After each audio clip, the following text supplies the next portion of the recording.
Good morning, Ohio gozaimasu. So there's something I want to share with y'all.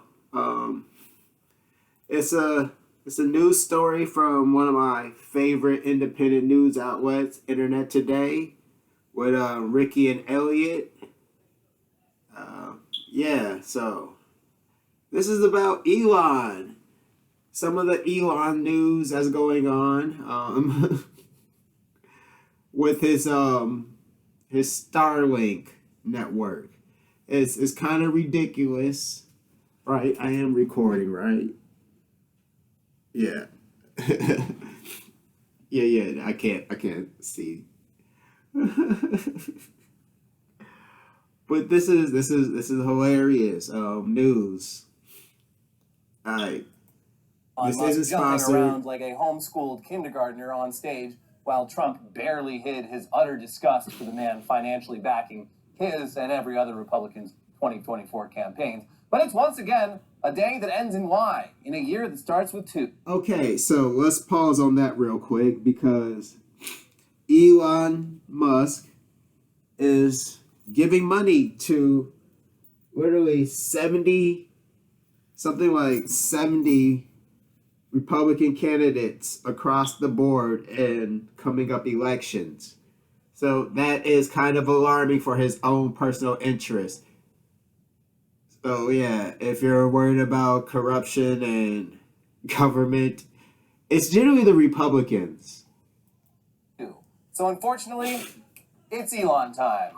It's always Elon time. He really has his fingers in everything, and despite our best wishes, he won't get his fingers out. He won't go away. Yeah. His fingers are in me right now, and I don't like it. Yeah, it's always Elon time. It's going to continue being Elon time. We're going to have to talk about this guy again in a couple days because he's doing one of his big events on Thursday night, which we'll talk about in a bit. But first, let's start with Elon's recent appearance on Tucker Carlson's show, which is, of course, hosted on X, the Everything app. X. The Everything app. Obviously, I'm doing an X with my body. Yeah. It's not an awkward dance. Very cool. At this point, it's absurd to pretend that Elon Musk is anything but a right-wing crank, so he and Tucker get along great. They're very comfortable with each other, perhaps too comfortable, because right off the bat, they decided to revisit a recent joke of Elon's that was controversial even by Elon standards. Here's The Guardian. Elon Musk has said it would be pointless to try to kill Kamala Harris weeks after a pressure campaign led him to delete a social media post expressing surprise that no one had tried to assassinate the vice president or Joe Biden. The Tesla and SpaceX entrepreneur re-entered the murky waters of political assassinations in a web video interview with the former Fox News host Tucker Carlson, which Musk then posted on the X platform that he owns. Referencing the original comment at the beginning of the 1 hour and 48-minute exchange that you could not pay me to watch in full. Sorry, that's me. Musk tells Carlson, I made a joke, which I realized I deleted, which is like, nobody's even bothering to try to kill Kamala because it's pointless. What do you achieve? Both men dissolved. Okay, so let's just pause right there. Elon is claiming that no one has made threats on Kamala's life. That is crap. The Secret Service is doing their job. People who actually want to protect our future president, our future Madam President, are doing their jobs. And they are shutting these events down left and right. This is just craziness from the right. And it disgusts me that I used to have conservative ideals and beliefs.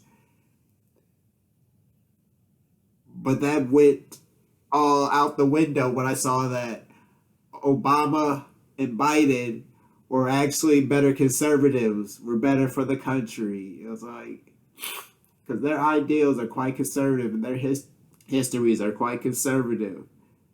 For an old white dude and a black dude. They were better conservatives in my mind. I mean, that essay's coming.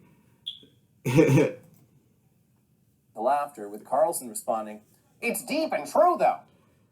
Just buy another puppy. Before adding, Nobody's tried to kill Joe Biden. It'd be pointless. Totally, agrees Carlson. Invited to elaborate on the post, Musk goes on. Some people interpret it as though I Again, was there's been calling lots of for people to attempts on both assassinate her. But I Biden was and like, Kamala. Does it seem strange that no one's even bothered? Nobody tries to assassinate a puppet. She's safe. That's hilarious, Carlson deadpans as his guest laughs at his own joke. Authorities have notably made multiple arrests of individuals who have made death threats against Biden and Harris. A Yes. Virginia man was arrested in August and charged with making threats against the vice president. We've said before, when you have to overly explain your joke, the best kind of first joke. of all, it's not funny. Second of all, It's not a joke. it's not a joke. And the fact that he was like, oh, this is going to go over much better when people hear me say it out loud. It's a joke in the same way that a lot of right-wing people think saying a slur is comedy. Yeah, it's Okay. it's bizarre that he would even retread this thing, but it doesn't come off as funny the second time around. Nope, it's actually even worse. Yeah, in it person. sounds worse. So, okay, here we go again.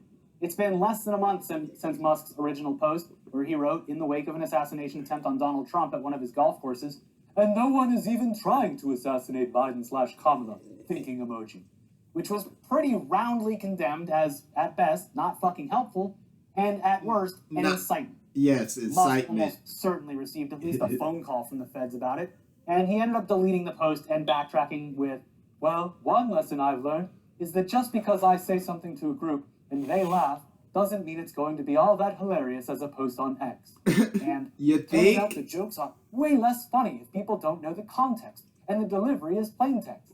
Oh, well, good. Well, Thanks, now sir. we know that even in person, the delivery doesn't really matter. And even back then, we Doesn't said that the people you're surrounding yourself with have a financial responsibility to laugh at all of your jokes. This went over a lot better with all of my sycophants. All of the people who I pay to say yes to me, they thought it was very funny. Yeah, and in this case, Yes. Tucker Carlson, a guy who needs Elon to have A guy fucking who is show. getting paid by Elon directly. Yet to another his show. sycophant.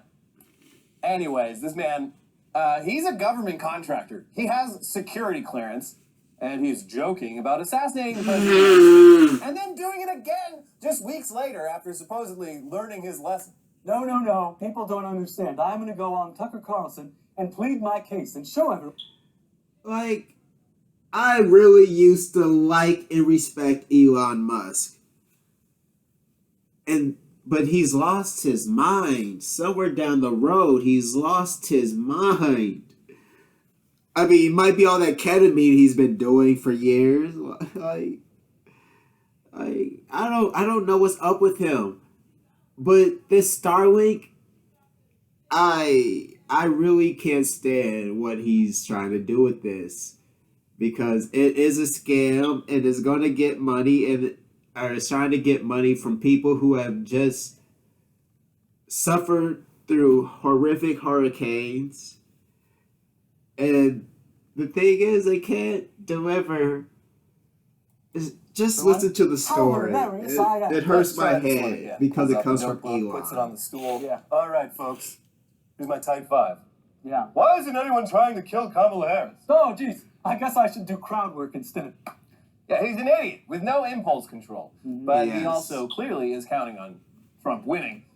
The interviewer then laughed uproariously after suggesting to his guest, if he, Trump, loses, man, you're fucked, dude. Musk bantered back, I'm fucked. If he loses, I'm fucked. To the sound of general background laughter and Carlson's obvious delight, the tech billionaire continued, how long do you think my prison sentence is going to be? Will I see my children? I don't know. Okay, That is funny. That is Kamala's not going to just lock up Elon Musk. Except for the babies, the ones that like can't talk. And apparently, according to first-hand accounts, he is just not raising them properly at all. No, yeah. So I finished that book the other day. Character Limit, fucking fantastic. Great book. The definitive text on the Elonification of Twitter. So far. It ends about, 6 or 8 months ago? Yeah. It ends when he started his, super PAC or whatever. Yeah. Apparently he's just got that one baby, X. He's got 11 kids, but just that one, the chosen one. The chosen who one. The chosen his one. brothers openly talk about as some sort of Christ-like figure. Yeah. He has that baby with him at all times at work. And everyone who works with him is just like, Why is there a baby in the having to meeting? talk over just this baby with no impulse control, who is forgivable because it is a baby, but just like in meetings, like making a mess, yelling, crying, pooping. So both of them fill in their diapers. When he says children, I think he's really just talking about that kid because it sounds like the other ones.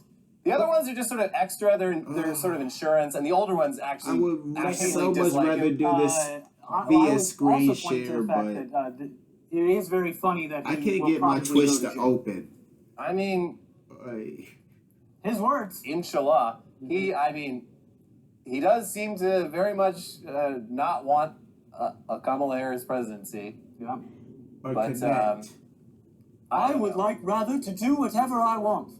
Because when it does open, it says that's what it comes down to. You can sum it all up. Reconnecting, counting down. So again, keep and in it just mind, this repeats election that. is in many ways about picking the lesser of two evils, and if nothing else, Kamala Harris winning the election will make Elon Musk very sad, and it will lose him a bunch of money, and apparently, according to him, I don't know. Send him straight to jail.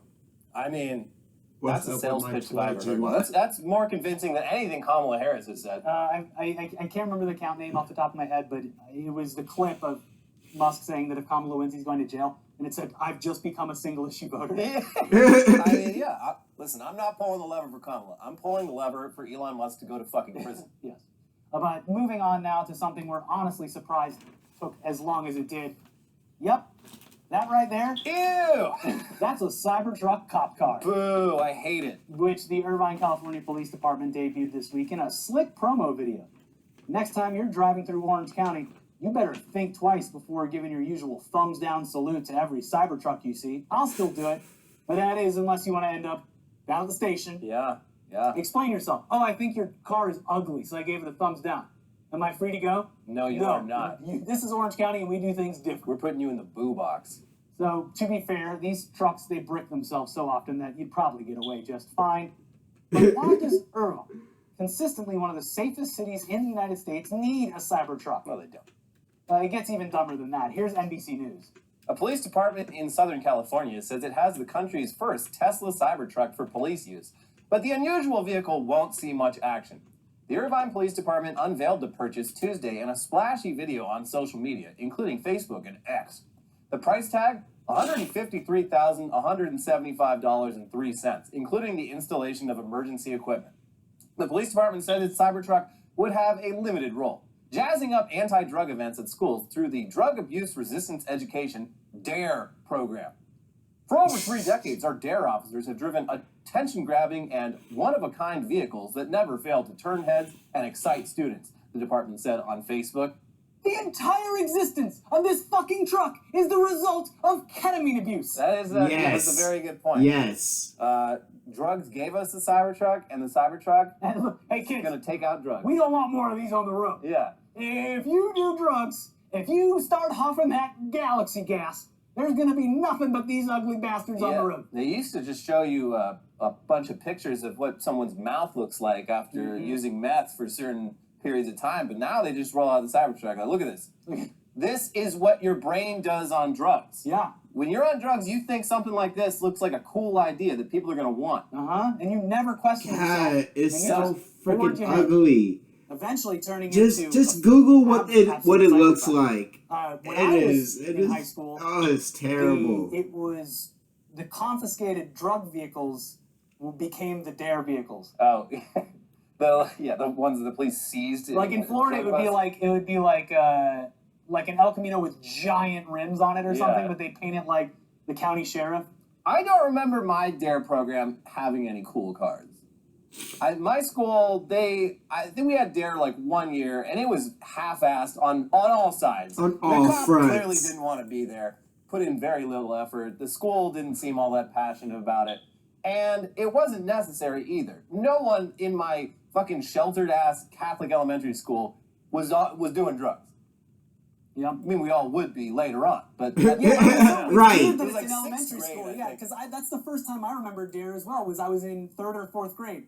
It's like, DARE was the first time I ever learned about drugs, which I guess is good, I guess. I didn't know anything about drugs until that DARE cop told me about it. The first time I ever even They're like, by the way, this is what it looks like. Yeah, and smell. Everyone pass around. If someone tries to sell you something that doesn't look like this, they're ripping you off. Make sure it looks like it was the more first time I ever saw educational. weed in person was, I believe, 7th grade on the bus, and it was 7th grade on the bus, but it was a High Times magazine. I didn't see weed in person until like high school, but I was like fucking straight edge. So yeah. Beat up the people you see with weed. that wasn't until I was in my teen years fully. Yeah. So, yeah, the cop Cybertruck won't actually be used for law enforcement. They'll just be bringing it around to schools and using it to convince kids that drugs are bad. Hey, great investment for the local taxpayers. Yeah, that's a great People are pointing investment. this out and being like, oh, that's a bunch of money that the city of Irvine could be spending on, like, schools and teachers and stuff. And I'm like, yeah, fair enough. But also, I distinctly remember, like, the one point in my life where I felt poor, I felt less than, was playing an away volleyball game at University High School in Irvine, which is basically a college campus. It's a public school that feels like a fucking university. And so I think they got the budgets covered on the rest of that shit. Irvine is a very wealthy community. I would say it's suburban as hell, and that is where the most drug taking is going to happen because it's fucking boring. Well, they're not. You only Yes. go to the Spectrum so many times. Yeah. I mean, They that got is a kind of comedy the club truth there. They about got, suburb, from my I saw personal Patton Oswalt at the experience. Irvine Spectrum once. That is where most of the there's kids drug are use doing in Irvine, drugs. but it's not They're looking the drug up use that how they're to get talking about high. there. It's people taking like fucking Adderall to finish their dissertation. Yeah. and you know, go Yes. to work. I am convinced. Orange County, their drug problem are Galaxy generally is a CIA op. legitimate Yeah, drugs, why? like It's just Adderall. it's exploded everywhere. Maybe you got and some now there's meth, like maybe you videos got of some people pot. doing it now. There was a video of a guy passing it out to homeless people. I saw one with a backpack strap on it today on the side of the road. It had a strap for carrying it around. And I looked online, and because the idea or the way that they're getting away with it is that it's flavored, so it's like for flavored. Yeah, it's for whipped cream. Nitrous. Someone, like a chef in the comments was like, this would make like 10,000 cans of whipped cream, and they're selling it in smoke shops. Yeah, it's a very interesting development. They're really They turned whippets into like a cool thing for kids to do. Yeah, I think they're flying a bit close to the sun, but I haven't heard anything about any government agencies doing anything about it. So I guess there's money to be made. Do not fucking do. I looked up Nuts. where It is bad. I looked up where some of it was coming from, and it seems to be like one company. Well, I'm sure they're making a lot of money. and Hopefully someone's looking into this. It seems pretty blatant. I mean, they're Yeah. selling it in head shops. no, everyone knows what that's for. It's like big, like cotton candy flavor too. Yeah. Come on. Anyways, we're not exactly sure that we follow the logic of how seeing a cool cop car would inspire teenagers to just say no to drugs. I was about to smoke weed, and then I saw the Cybertruck with the. I must be high already. I saw a Cybertruck with the ugliest rap possible. Yeah. Like, when I first heard about this, I was like, oh, they'll do it like the LAPD, where it's like black and white. And I'm like, I could see that aesthetic maybe working, but no, they tried to go like extra futuristic with it. And now it just looks like a prop at like Universal Studios or some shit. It's ugly. Yes. We're not even sure that the Teslas Gen are Alphas already they'll be ugly trying to begin with. show this to will think the Cybertruck is cool. Yeah, I don't know how the Cybertruck goes over with that I mean, generation. the only thing I can think is that, like, when I was that young, I thought military stuff looked cool. My dad took me to air shows. The and I was like, Tesla's wow, not Blue Angels, military. that's something. The Those Cybertruck Humvees is are not bigger than I could ever military. imagine. So, I can forgive a 9-year-old for thinking the Cybertruck's cool. That's yeah, fine. because it's exactly what they draw when they think of a car. It is. Yeah. I mean, honestly, we didn't know that the DARE program was even still in effect. It's an abject failure. I thought that it had been phased out a long time ago. Yeah. Then that's given how many studies have shown that it really doesn't. It do definitely jack did shit not for work this for my drug use. generation. But then again, that kind of makes DARE and the Cybertruck a great match. Like, because they've got that in common. They far just as don't work. millennials DARE, Cybertruck, and not Gen doing Zers, Yeah. huge disappointment, wastes of money. Yeah. kids I went to high But in school other with. Elon news, 2 weeks ago, he threw in the towel on his dumb fight with the Yeah, president there's a that lot of them who resulted are in clean, prohibiting straight banning the edge. entire country for a month. Agreeing It's to like, I've comply got with lots court of orders friends who don't and do paying all anything. outstanding fines. And quite a few friends who don't even drink. These past couple weeks, but apparently not. And it's not for ban any reversal religious only went into reasons. They effect just this choose week, not and to the reason drink. for it is very funny, and the sign of a well-oiled machine. Great operating company, no problems. Here's Reuters. Brazil's Supreme Court said on Friday that lawyers representing social media platform X did not pay pending fines to the proper bank, postponing its decision on whether to allow the tech firm to resume services in Brazil. Okay, so just a quick reminder, a refresher. If you're not aware that Elon's been fined to shit in Brazil, and they took it down. They took X offline in Brazil. He had to pay these fines. And long story short, this stupid motherfucker or his accountants or whoever's in charge of seeing that money sent it to the wrong bank in Brazil. Like, I'm sorry that I've ever... All these people who I used to like and respect, I've just lost so much. They're just, so much of their just human idiocy has come to light. And we are truly living in idiocracy year one. The payment of the fines, which That's the experts prequel. argued that the company had paid That's correctly. the prequel. No, I'm pretty sure I'm right. Idiocracy is the only year outstanding one. measure demanded by the court in order to authorize X to operate again in Brazil. Earlier on Friday, X, owned by billionaire Elon Musk, filed a fresh request to have its services restored in Brazil, saying it had paid all pending fines. In response to the request, Supreme Court Justice Alexandre de Moraes requested the payment to be transferred to the right bank. He also determined that once fines are sorted out, Brazil's prosecutor general will give his opinion on the recent requests made by X's legal team in Brazil, which has been seeking to have the platform restored in the country. Following Moraes' decision on Friday, X lawyers again asked the court for authorization to resume operations in Brazil, denying that the company had paid the fines to the wrong account and saying they do not see the need for the prosecutor general to be consulted before the ban is lifted. It almost seems it might just be stupidity, and it probably is, but it almost seems like, hey, look, we paid it. Oh, that check it went to the wrong place. Jeez. Oh, no. I put the wrong date on it. Damn. I put 3024. Well, you're not going to be able to cash that for 1,000 years. Well, the switch is back on, shit, right? my checkbook. Well, you know I'm good for it because I already gave you a check. And you said in good faith. X is turned back on? Yeah, oh, cool. Thanks. But yeah, it sounds like they finally sorted it out. They got Twitter back in Brazil. The Brazilians, if you're there, just please stay on Blue Sky. We need you there. Yeah. It's been a lovely place. I'm sure, yeah. But in other Elon news, he's, of course, been one of the loudest voices spreading dangerous and unhelpful misinformation in the wake of Hurricane Helene. But hey, at least he's generously offering 30 days of free access to his Starlink satellite internet service to hurricane victims who've lost internet access. I mean, say what you will about the guy, except maybe not. Here's the register. But try to sign up for the ostensibly free service in an area Starlink has designated as a Helene disaster zone, and surprise, you still have to pay for the terminal, normally $350, but reportedly discounted to $299 for disaster relief, though that's not reflected in Starlink's sign-up page. So that's really a satellite dish for your house. Just shy of $400. Or whatever your apartment building. Putting in the address of City Hall in Boone, North Carolina, one of the areas wrecked by the lethal superstorm, shows folks recovering from the disaster are still expected to pay hundreds for that free month-long Starlink service. Though better than nothing at all, it is not quite the humanitarian aid it was promoted and heralded as. Read further into the details on Starlink's help page for Hurricane Helene, and one might think it's a ploy to bag new customers in far-flung places. According to the Starlink Helene page, new customers who qualify for free access will be automatically moved to a paid $120 a month residential subscription tied to the location the terminal was set up for after 30 days. Existing customers who already have a dish and want to have their fees waived as a result of the disaster, meanwhile, have to create a support ticket that Starlink will evaluate for a waiver later. Not quite as clear-cut as Musk's promise that all terminals in affected areas will get service without the need for payment.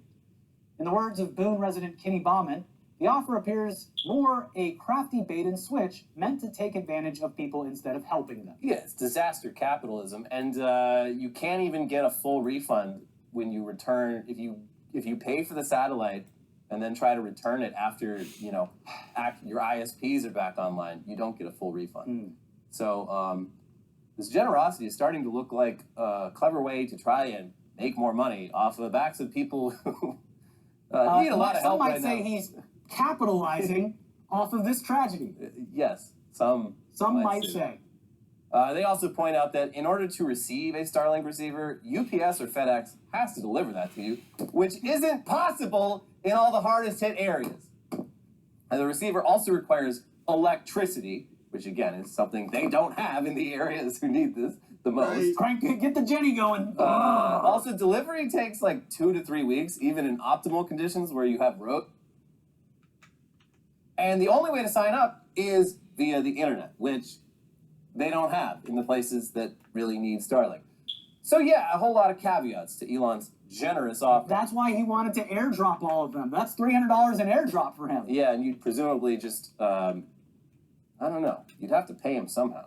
Well, we'll get to that. Don't worry. We'll charge you. Don't worry about that. We'll find you. We'll find you. We know where you are based on the satellite dish that you're using. And also, great, everyone knows, the least polluting engines are those tiny generator engines, just billowing smoke and producing enough electricity to give you internet access for whatever reason. Yeah. I don't know how much electricity these receivers use, but I imagine, like, it's probably not nothing. You would They're beaming internet down from space. You would hope that a solar thing would be enough, but I don't know. I don't know. But still, it seems like a bit disingenuous to offer all of this and have it not actually be free. Yeah, I mean, it would be one thing if he was just doing all this without, like, trying to make himself a hero who's trying to help. He fails at helping every time. There are, at this point, I don't know, 10 times that he's tried to help with bad things that are happening. And my favorite was the ventilators. Well, if there's a shortage, I guess. The CPAP machines or BiPAP machines. And then, of course, the child submarine. Yes. And there are a few more that I can't even think of that have gone on over the years where it's just like, he's a real keep superhero. your fucking nose out of this. Yeah. But Do not come. The explanation I saw was that, like, you can get service on a certain cell phone. It's like, okay, well, that's for people that have specifically, I think, T-Mobile. And also, if you have an iPhone, I don't know if it's through Starlink or whatever, but the new iPhones have satellite messaging built into it. Yeah. I think the U.S. government also has, like, satellites that just do, like, emergency broadcasts to areas like this, so you can get a fucking alert that says blah, blah, blah. But, anyways, yeah. It's, again, the news of him being a great, generous person makes it all the way around before people start realizing that this is just a promo. And people have pointed out, it's the same promotional deal that any new customers of Starlink get. You get 30 days for free to try out the service. Well, you know, this hurricane wouldn't have hit North Carolina so bad if they had tunnels. That's right. The water could go into the tunnels. So here comes the boring. So we will be proudly coming into North Carolina to dig a bunch of tunnels with our tunnel boring machine. Mm-hmm. But yeah, let's move on now, because maybe Elon would have done a better job with this whole hurricane thing if he wasn't so busy. He's so busy, and he's probably been mostly focused on this week's big Tesla event on Thursday night, where he'll supposedly be finally unveiling Tesla's robo-taxis after years and years of hyping it up. And years behind other companies that have already successfully launched their own robo-taxis throughout multiple cities across America. This is not like a concept thing. He is other catching people have up. done it. It is insane. This is a very important moment for Tesla, which has stagnated in recent years as other automakers have produced their own electric vehicles. In this year's quarterly earnings reports, Musk has dangled robo-taxis in front of investors as the big reason that the company's growth days aren't behind them. And I'm sure it'll do well for the company if it actually comes to fruition and works successfully. But here's the thing. Waymo exists. Other companies have done this. They are already deployed on the roads. The Tesla taxis haven't even done public road tests. They don't exist yet. They only exist. It's been driving around the Warner Brothers lot. Which another strike against David Zaslav, working with Elon Musk. Actually, they were not autonomous. There was 3 little creatures behind the wheel. Zacko, Wacko, and Dot. They had escaped from the water tower. It is also funny to point out that because it's rolling around the Warner Brothers backlot, it's essentially being tested in a fake city. Yeah. It's like, no, we have it on the streets of New York. Which, like, I would assume, like, Tesla and all the other companies, they have their own fake cities. They're called proving grounds. Yeah, that they do this already anyway. Honestly, we have no idea what to expect. He'll definitely show off something. Maybe it'll be that robot butler driving it. Yeah. Then he gets out and helps he starts dancing. Yeah. Yeah. Mysteriously, Elon is nowhere to be found, but that robot butler does a weird X jump. Yeah, and he's got a big old belly, and his ribs are shaking. It's so weird. Just get that looked at. His chin is sunk in like that leafy guy. Yeah. Wearing a backwards cowboy hat for some reason. But look, everyone's already seen Teslas drive themselves. They're not very good at it. Yeah. Autonomous taxis is something other companies like Waymo and Cruise have been very gradually rolling out for several years with lots of testing and lots of input from state and local governments, and they're still very limited in what they actually offer. And even with LiDAR sensors that Teslas don't have, things haven't always gone smoothly. It took Tesla 4 years from teasing the Cybertruck to actually releasing it, and they probably should have worked on it a little bit longer. Put it back in the oven. Needs to bake a little bit longer. And robotaxis, it's a far more ambitious project than a hideous pickup truck. And Elon has been bullshitting about robotaxis for a very, very long time. Here's The Verge with a pretty great article about all the hype that led to this. For almost as long as he's been CEO of Tesla, Elon Musk has been bullshitting us about self-driving cars. In 2016, he said Tesla's self-driving cars were 2 years away. A year later, it was 6 months, definitely. And customers would be able to actually sleep in their Tesla in 2 years. In 2018, it was still a year away and would be 200% safer than human driving. In 2019, he said there would be feature-complete full self-driving this year. There hasn't been a year go by without Musk promising the imminent arrival of a fully driverless Tesla. This week, it's finally here, or at least that's what Musk says. It seems likely that we'll see a cool demo of a stylish-looking prototype, allowing Musk to claim a kind of victory for first impressions, even when the rough actions of what he promises will barely hold up to scrutiny. The exaltations from bullish investors will give him enough cover to continue to make misleading declarations about what is and isn't autonomous.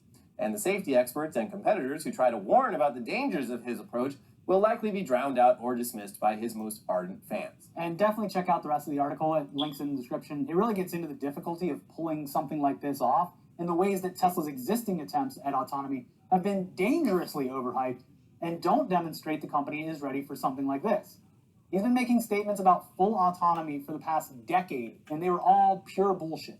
So it's very hard to imagine that this is going to change much this week, especially at a time when Elon's attention seems to be spread pretty thin and is mostly focused on electing Donald Trump and continuing to ruin Twitter.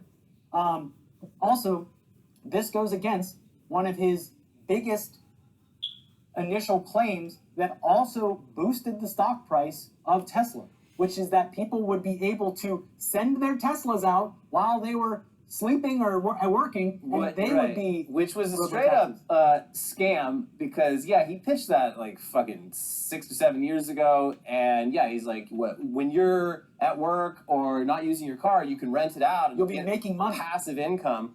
And based off that promise, a bunch of people, like, upgraded their Teslas to have the full self-driving chip or whatever. And it also boosted the stock, because it's like, oh, well, this is obviously going to be a majorly successful company that is making its customers money, making itself money. So it'll be and they won't have to. And by the way, they won't have to produce any more cars because the self-driving cars are already out there, paid for by the consumer. That's another thing that's not even clear. Like, is this a new car or what? Like, I guess we'll fucking see. It'll be interesting if he even brings up the previous claims about renting out your Tesla as a fucking freelance taxi cab. I don't know.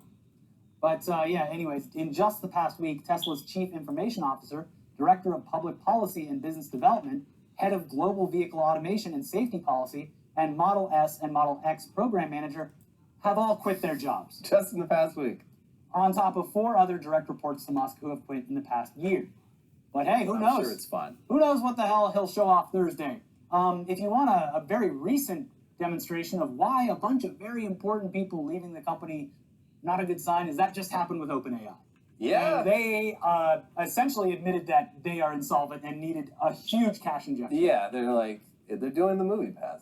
They are. But like on a much bigger scale. You gotta almost respect it. You don't. And I mean, unlike MoviePass, OpenAI, they're not breaking any laws. They're being very open about the fact that they have no path to profitability and they're just burning money with every new user. And ruining the internet as we know it. There was an image that was going around this week of just a simple Google search for what a baby peacock looks like, and 80% of the search results, the image results, were AI generated. Cool. Did you see they gave the Nobel Prize to one of the godfather of AI, and he's obviously got mixed feelings about it. He's like, I wish I didn't do any of that. I wish I could turn back time and stop myself. But he did have a funny line in one of his interviews after getting the Nobel Prize where he's like, I am proud of my work. I'm proud that one of my students was the guy that fired Sam Altman at OpenAI. Woo! He fucking hates OpenAI. Wow. That says a lot. Yeah. Very cool.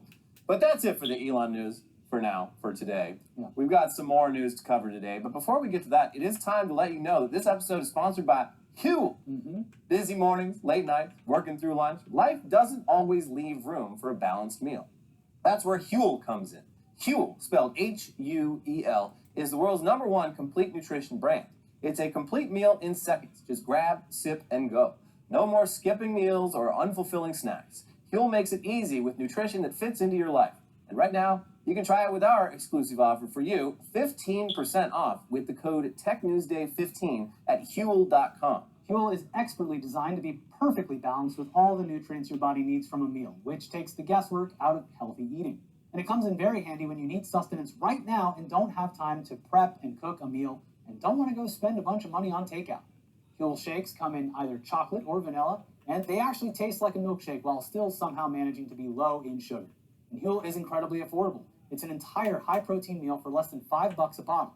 And with the Black Edition, our personal favorite, you get 35 grams of protein in each bottle, plus 27 vitamins and minerals. I had one this morning before my run, and it was a great breakfast substitute. Glug, glug. Access to quality, quick and easy meals hasn't been this easy and tasted this good since ever. Don't believe me? Take the leap and join the community of Hueligans with this exclusive offer of 15% off with the code TechNewsDay15 at Huel.com. That's 15% off with the code TechNewsDay15 at Huel.com. Unlock a healthier, easier way to eat with Huel. Nutritionally complete meals in minutes, so you can focus on what really matters. Check them out. Thank you, Hooligans. And this episode is sponsored by Raycon. Fact is, even the things that are supposed to just work seamlessly often don't. And that's even more frustrating when it comes to stuff you use every day. You know what doesn't cause that kind of fuss? Raycon's best-selling everyday earbuds. Raycon's everyday earbuds are made to make your everyday just a little easier.